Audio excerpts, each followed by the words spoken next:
everybody. Welcome to Hallmarkies podcast. And today it's very exciting. We have kind of a two-parter little interview slash review for you.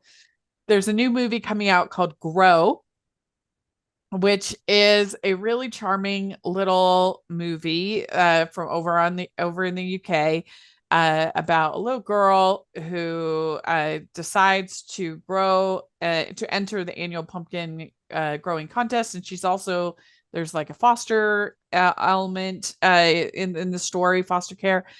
Anyway, it's pretty cute, and I had the chance to talk with the director, John McPhail, and then Terry and I are going to talk a little bit about what we thought about the movie, just a little mini review. So I hope you enjoy both parts. And here's my interview with John. Hi, everybody. Welcome to the Hallmarkies podcast. And today we're really excited. We have John McPhail here. And John, thank you so much for coming and talk with us.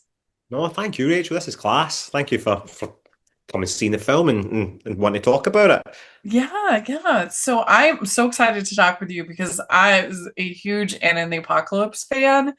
And of course, I'm excited about your new film as well, but just really thrilled to get a chance to talk with you. We love, of course, holiday films on Hallmarkies podcast, and I love musicals. And so really the Anna and the Apocalypse was like the perfect hat trick of movies for me, and I really enjoyed it. So Oh, thank you. No, thank you so much. I love that. yeah, so I'm curious about that movie. What was that like for you to take? So Ryan McHenry, his short and his vision, and then to take that and make the feature film and honor what he had done and all of that. What was that experience like for you? It was really daunting. I'm sure. I came into a group of guys, like a group of young men who'd all sort of grew up making working on shots and working towards making like that first feature film together. Like there was like a team there, and obviously Roddy and Tommy were involved, and like I was the outsider, and these guys had lost a friend, but they took to me like so well. Like we are all the best of friends today. Like all of us. They loved my vision. They backed it. They knew what I wanted to make and how I wanted to do it, and that I'd laid it all out in the way that I wanted to do it, and they believed in it. And as I said, they just kind of like took me right in, and we all went running together because and I don't think I could have done it any other way. Like I couldn't have done like a film that was in somebody else's head. Uh-huh. Um, but like I'm eternally grateful for them for the opportunity, and as I say, we're all still best friends. Roddy and Tommy, they've been my composers ever since. They've done like the music for Anna, and Nason, who produced it, also produced Grow as well. Oh, So really? so as I say, we're all really, really close, and yeah, like we just love working together now. It's when you meet people and you're like you all just be kind of like bond, like you just always want to keep making films together. Yeah. I mean, that must have been a daunting, not only because of that legacy, but also just how many different types of tones and themes and ideas and stuff that you were combining together for a movie. It must have been daunting, to say the least.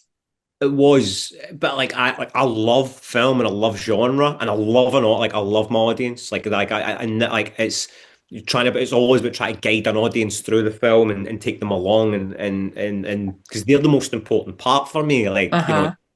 Um, so what I wanted to do with that was like the three act structure. So the first act was going to be a zany teen comedy. The black level's on the floor. We've got like all these sort of reds and blues and yellows and greens, and just to have like fun and like be authentic to the teenage experience. And I feel with Alan and Ryan's script that was there, like like with these kids or like these teenagers. And then like the second act, which is like when she wakes up in the morning for like turning my life around, it's like that's the beginning of the second act. That's horror comedy, like comedy horror. Like we're coming in here and we're going straight out with it. Um, and then we hit the midpoint and we've started to really push the blacks and make it that kind of really sort of dark and inkier with human voice. And we sort of start to try to bring it back up, but it's sort of more in the horror comedy place. There's more darker themes. We're starting to, like things are becoming more violent. And then what you do is obviously is what we do right at the end of the second act is we kill off a character, and now you're in the third act. It's a proper out and out horror. We've twisted the colours as well, so instead of reds and blues and yellows, it's like pinks and peaches and turquoises, which is still nice. Yeah. It's soured now. And then what you're doing is that like it's open season as well for any of your favourite characters. Like anybody could die now. Like Yeah.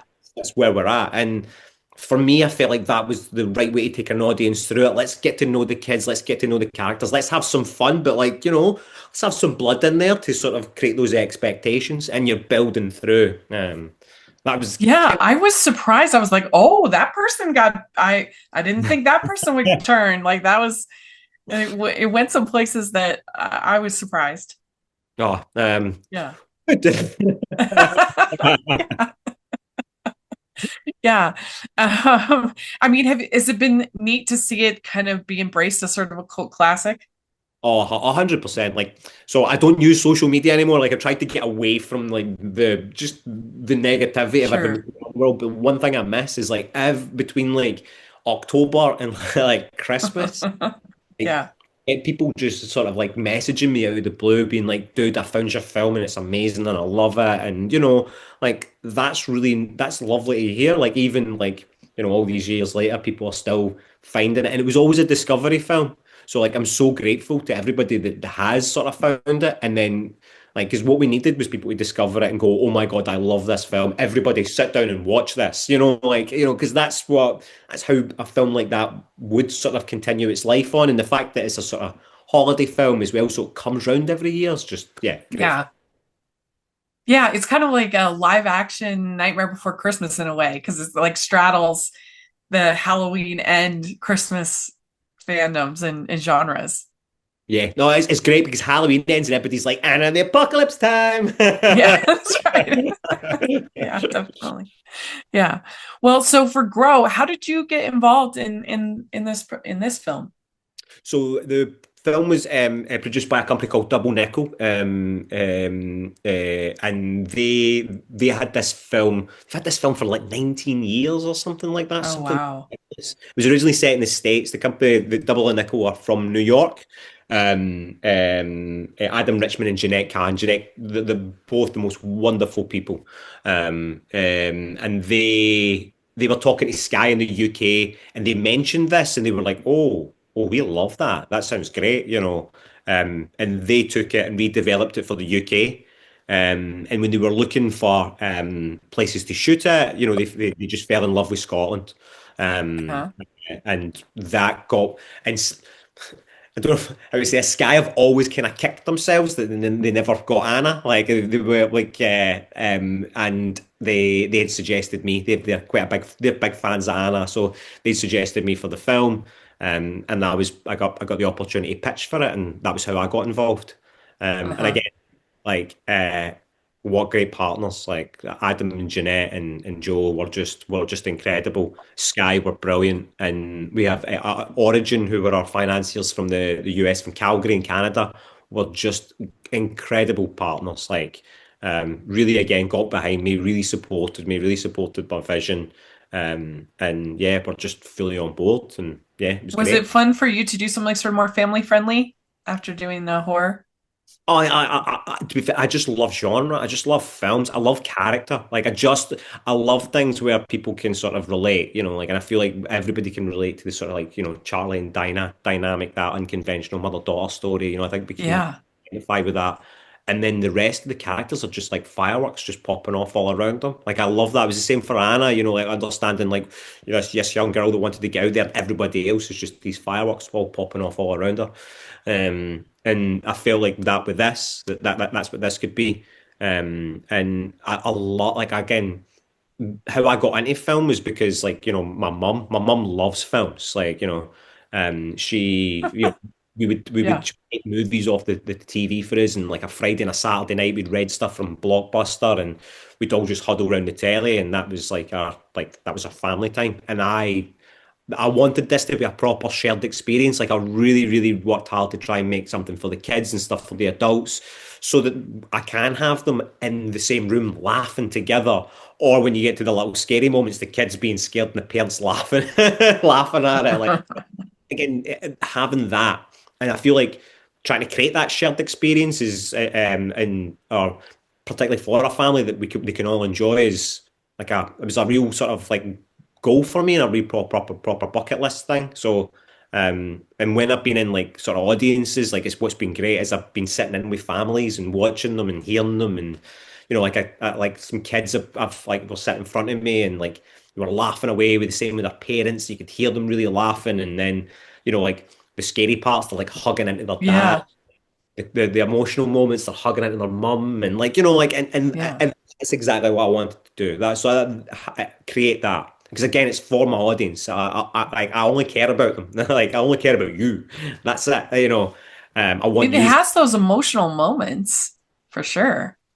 Like I think if with an audience, when you get characters and when you root like once you get them, you root for them. You root for them, even the most absurdest thing. You want to grow a pumpkin, I'm in. Like like that's Yeah. like I'm in for it because you get them and you understand them, and then when they start to sort of like pull apart and like that pulls on your heartstrings because you care It's and true. And you think about the classic family films, they can be quite emotional. Your E.T.s and your Old Yellers and your Pollyanna movies like that. Like they definitely will bring the feels.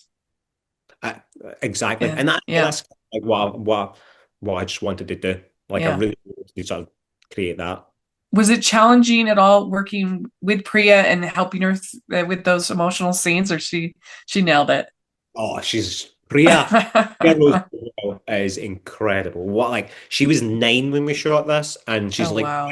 in every frame, and she was just wonderful. She never huffed, she never cried, she never got grumpy. She was always on. She was just a ball of energy. And like she kept like her, Golda and Nick were just like brilliant together. Like, she was learning like how to sort of improv from watching Nick. And I always told her, like same with Dominic, which is in the moment, go with your gut. If it doesn't work, we'll go again. We'll go again. Like and like she loved Golda, like absolutely adored Golda. So and when she's got like the two of them, you know, and the two of them are incredible people, like incredible people. They're not like they never wanted to go to their trailer. They wanted to be on set all the time from the moment they arrived to the moment they left. They just wanted to be in and around the crew. And it created this real fun atmosphere. So yeah, and I can't speak highly enough of Priya. Like, I feel Uh-huh. like she's an absolute gem. What do you hope people take away from the film? What message do you hope people leave after seeing it? I mean, there's a couple of lovely messages in there, which about unconventional family and finding family in in places or in the most odd places, and nurturing and growth. But and there is obviously an eco message in there as well, but I didn't want to hit anybody over the head with any eco messages. I wasn't wanting to try to ram like an agenda down anybody's throat. Like what I really wanted to do was just create a joyous film. Like I really, really wanted, like, and what I always want to do is I want you to come along. I want you just to forget about the mortgage, forget about the bills, forget about the kids, forget about the world, and just go on a mad adventure with like some fun characters. And the same with the kids. Like that's all I want to do. And I feel like if I'm trying to ram messages and things down your throat, which is like I think again, I think kids will get it, adults will get it. Like let's be a bit better with each other. Let's fight, look after it like the earth, and But that's it. I like and as I say, never want to ram anything down anybody's throat. So Takes I it. felt like maybe there was some inspiration from Wallace and Gromit in the movie. Is that crazy, or do you have anything from Where did you there? where did you get the Wallace and Gromit from? Sorry, like just because of the mad house and just the Yeah, mad and characters. the the well, at least in their movie, they're trying to get the biggest, uh, trying to grow the Oh, biggest. I see. No. Like I mean, there's loads of inspirations in there. Like I loved like Matilda. Like Oh it was yeah. there's like um oh what was like The Simpsons. The Simpsons is a massive inspiration. Like there's so many Simpsons references in there. Like so many. And really sounds like like excellent. All that sort of stuff. Or the kid, like she's always running and screaming like I can ah. see that. Yeah, yeah. When she's getting pulled or like yeah. what was the other one? Oh, Nanny McPhee. Like I love Nanny Oh McPhee. yeah. Like the color in Nanny McPhee, like like it's like a house of chaos, and that's why the colors are just full of chaos, and like so it's like things like that were sort of like percolating away. Never like anything try. Obviously, we've got a couple of homages to things, Uh-huh. but trying to, as I say, find something that sort of that's kind of fun. And I love cartoons, and a lot of my films are in that sort of like heightened world a little bit. It's they're grounded in reality, but as I say, there's a sense of heightenedness from it. So yeah. Yeah, well, I mean, I love animation too, and I'm a huge Wallace and Gromit fan, so that's a high compliment. Just how funny and witty and brilliant they they are. What Aardman does with them is so great. So yeah, I know. very, Well, very, very good. Well, if you were going to give a quick pitch to the Hallmarkies podcast listener, uh, why should they check out Grow? What will they like about it? like if you want to, like if you're looking for a film to sit down and watch with the kids, something that you're gonna like, something they're gonna like, that's gonna keep them entertained, keep you entertained, then you just need to come down, check out Grow, 3rd of October in your local theatre. Very good. Good. You did it. Well, thank you so much for talking with us. Really appreciate it. No, thank you, Rachel. This was class. Ho, ho, ho. We'd like to take a second and thank our sponsor for this episode of the podcast. It's the Hallmarkies Patreon. Do you love Hallmarkies podcast, especially at Christmas? Do you enjoy the holiday previews, recaps, interviews, and bonus episodes? If the answer is yes, please consider supporting the Hallmarkies Patreon. We need your help to do what we do both during the Christmas season and all year round. But not only do you help a podcast led by strong, independent women by becoming a Patreon, you get to become a part of the Hallmarkies family. Starting at only $2 a month as a patron, you will have access to our Facebook Patreon group where we talk about the movies, shows, and more all year. We also have many monthly patron watch-alongs with guests like Lacey Chabert, Natalie Hall, Paul Campbell, Mary Lou Henner, and more, giving their behind-the-scenes details of their films. As a patron, you also have the chance to provide input into the podcast and even join us at different tiers. So this Christmas season, spread some cheer to the Hallmarkies Patreon and become a member today. You won't regret it. Go to patreon.com/hallmarkies to learn more. That's patreon.com/Hallmark. So we'd like to thank John for coming on and talking with us. That was really fun. And now we're going to talk a little bit about the movie, give our little review and what we've both thought about it. And Terry, thank you so much for doing this. You're welcome. And yeah, so Grow, it's interesting when I first saw this movie, because I get tons of these emails and I was like, oh, this does look kind of Hallmark friendly. But and there are elements that do feel like your classic town pumpkin growing contest, kind of a thing. But I would say that it does go to some like more emotional places than a typical Hallmark movie. Would you agree? Yes. Yeah. I mean, what did you overall think about the movie? I thought it was cute. I think I thought this is a good uh family movie. Like the Yeah. kids can enjoy it, younger kids, but if you're a parent or if you're whatever watching it with your children or your siblings, you're not Uh-huh. going to like run from the room or wish you were somewhere else. There's Yeah. elements that you can enjoy. There's references to movies that are very funny, that I laughed at. That's That true.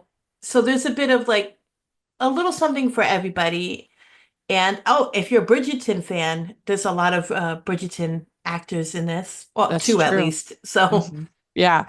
So this little synopsis: in the pumpkin capital of the world, stoic farmer Dinah begrudgingly takes in her spirited niece Charlie, but Charlie isn't an ordinary child. She has a special knack for connecting with plants and quietly reflects her own longing to feel just as seen and loved. As the town prepares for the annual pumpkin growing contest, Charlie sets her sights on winning. With the help of quirky Arlo, plot and pumpkins thicken as rival growers pull every trick in the book. And I really town was thought, hardcore, yeah, Rachel. This town was hardcore for pumpkins. yeah. I really thought that Golda, who plays Dinah, the aunt who takes her in. Hmm. I really thought she was strong in this. She was. She was great. She really Really was. good. Yeah, if you've Yeah. seen her on Bridgerton, she plays Queen Charlotte, the older Queen Charlotte on Bridgerton. Uh, this is a different kind of character, more emotional, less stoic. She kind of is on Bridgerton, and it takes her a while to kind of warm up to this niece. Like she's a little bit guarded, I would Yeah. say. Doesn't want to is it just feels kind of ill-equipped, I think, to take care of this little girl. Yeah, because And she's like a loner. Yeah. yeah. But their bond is really lovely. And I thought that this Priya was quite good as a child actor. She was. I did so too. Because sometimes you get a little nervous when you watch a movie and it's like, Yeah. oh, we got a precocious kid here. But no, she was delightful. I think Because the kids in sometimes, this movie were pretty good. yeah, because sometimes they can seem like too mop top, too Hmm. cloying, but I didn't really feel that with her. I felt like she felt like a normal kid. Yeah, like genuine. Like it was Yeah. she continues her career. I think she's going to be like really good. Yeah. And I mean, it's not like a Hallmark movie in the sense of like there's really no romance, but it is in the sense of being very like community, family, uh and the town Entering. festival. Right. Yes. Festivals, fall festivals, contests to win money. Yeah. And of course, people always enter contests to win money that they don't know how to do. Because this little girl's Yeah. like, I'm going to grow a pumpkin. I don't know how to do it. Let me go Yeah. ask for some advice. Well, she sees the big pumpkin, and so she gets kind of inspired. And I wonder if the sneaky people, if that's real, if people actually have like put water in the Well, pumpkins. wasn't there a couple of years ago the whole thing about like the fish? The people were putting like they found I forgot what it was, like stones in the fish competition. No, One time I the never heard fishermen there that. was What? something they were accused of like of making the fish weigh more. I guess they were fishing and they were like, we got Oh, the biggest fish, and then they were like, it's fraud. He stuffed something in the fish, like some kind of rocks or whatever. And so every day we oh read my about all gosh. this scandal, and so I believe it. I mean, maybe not to the extreme of this movie, but. Yeah, Yeah, cheaters everywhere, Rachel, especially when it comes to yeah. money. But I thought that Nick Frost added some nice like comic relief because it does get pretty heavy at times with everything going on the with Charlie's mom Yeah. and then trying to take her and all of that. Yeah, and kudos on like making the mom the way she was, like straight up. Because a lot of times in these movies, you try to soften the parent that's maybe not Uh-huh. ideal. And, not everybody is perfect, Yeah. or it's just this is how they are, and that there's no hidden reason on why they are the way that is. I appreciated that. Like Yeah. sometimes life is tough. She is very selfish, the mom. Totally, yeah. I Very don't know how much selfish. spoilers you want to go into, but I was happy to see like that. Like there's no other hidden Yeah. meaning to it. She is what she is, and I was like, yeah, Yeah. It's it's tough true. out there. Well, and that's hard for Charlie to like Right, yeah, deal like with. because I think you knew from right from the beginning, you were like, yeah, your mom. Well, and the mom is very Now, manipulative of Charlie too, yeah, telling her what to say and what to do and so but the bond between Dinah and Charlie that it keeps you rooting for the movie, oh, totally. It's you like know. that's the centerpiece, like Yeah. them bonding and forming a family is it's touching. Yeah. Yeah. So I think if you're looking for a nice family movie, all the feels, but and that has some of those tropey elements that we like in a Hallmark fall movie, then I think you'll enjoy Grow. It's well made, well acted, and it's very sweet. Agree. Yeah. And if you like them Lifetime movies, there's a smidge of thriller going on here, which It's now I true. want to watch a movie about a dude. just slicing and dicing pumpkins. Like, I mean, that almost reminded me a little bit of Wallace and Gromit, oh yeah, yeah, totally. the, That the made villain in me Wallace and Gromit. chuckle. This is what I have to say. The supporting actors here, the ones that pop up, the townspeople, are just really funny how they portrayed that. Like Uh-huh. the you murdered my pumpkin, and the whole Godfather homage just tickled me. I said, I don't know how many kids are gonna recognize that, but this was delightful, and it was, Yeah. Yeah. a fun way to make Thriller funny, but now I Yeah. want to see a dude like just murdering pumpkins. Yeah. Well, let us know if you get to see Grow, what you think of it. It is getting a in-theater release. It was going to be released on October 3rd, but then they announced the Taylor Swift party of a showgirl on that day, I guess. They're doing something at the theaters for Taylor Swift. So now they moved it to the 17th. So Yeah, it's a Fathom event, right? Mhm. I don't know if is Grow a Fathom event or the I the believe so. the Taylor Swift, I think is. No, I think Let's Taylor, see. yeah, but I think I also believe Grove is Oh also a yeah, you're Fathom right. It event. is. Yeah. Grow. Um, yeah, you're right. It is Fathom event. But it also, I think it looks like it's going to be at AMC, or I guess the Fathom event. I didn't realize it was Fathom event. But anyway, it's looking like it's getting, yeah, Fathom event acquires North America rights to Grow. But I think that Hallmark fans will really enjoy this little movie. It's a sweet movie, well acted, well directed, and it just it's worth, I think, your time. So check it out. It's coming on the 17th, and Watch it with your family. It's also like yeah, Halloweenish too. it is. It is. Fallish, Halloweenish. We're right around the season for it. It'd be a nice one to watch to get ready for Halloween for sure. Yeah.